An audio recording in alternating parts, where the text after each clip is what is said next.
Bleacher Report, this is a very key thing that the Grizzlies did. They re-signed Ja Morant. They signed him to a $186 million contract for 5 years with the Grizzlies. And Ja's deal could be up worth $231 million overall.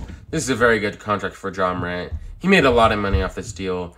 And overall, the Grizzlies, in my opinion, they're a very good team last year. And they're only going to keep getting better. Ja Morant was injured in the series with the Warriors. And there's a very good chance they maybe could have came back in that series and maybe won it. If Ja Morant would have been healthy throughout, it could have been a different series. But Ja Morant is the missing piece and the main piece for the Grizzlies for them to function. Some people have been saying, oh, they're better without him. There's not been that many times when that's been proven.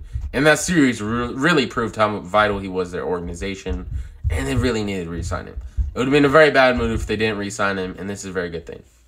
Bleacher Report, Karl-Anthony Towns signs a $224 million contract for 4 years with the Timberwolves. A lot of people in the comments saying he's overpaid overall, but they really have to re-sign him just in general, just because are you really going to let him go to another team? It could be a missing piece overall to not re-sign him, but a lot of people were just complaining about the contract price. And in my opinion, I think he really fell short in last year's playoffs. That was the main thing that people were talking about, and I agree with that. He really didn't have that great of a performance. But hopefully next season he can definitely keep improving.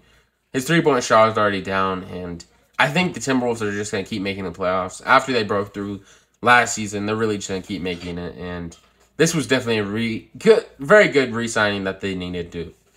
ESPN, $215 million for 5 years. Very high contract for Zach LaVine for the Chicago Bulls. There's been talk, actually, that he was trying to leave the Chicago Bulls, which in my opinion seemed ridiculous, but it seemed like he re-signed, and the Bulls really needed to re-sign him.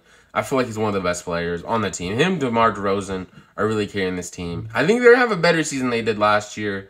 I feel like they really struggled against teams that had a lot of wins. I feel like they struggled against playoff teams pretty much the whole season. I think they're going to be a lot better this season. But what do you think about this? Bleacher Report, a lot of people were talking shit about his playoff performance, but Devin Booker definitely deserves his contract. He signs a $214 million 4-year contract with the Suns. Supermax extension. You're really not going to not re-sign Devin Booker. If you were a GM and let him go, that'd be a horrible move. And you would really regret that if you went to a better team. And overall, he's the reason why the Suns are so good. Him and Chris Paul. That's really the reason why they have been very good for a very long time. But they really fell short in this year's playoffs. They did go to the finals the year before that against the Bucks, but lost that one. I think they're coming back, and I think they'll be better than ever.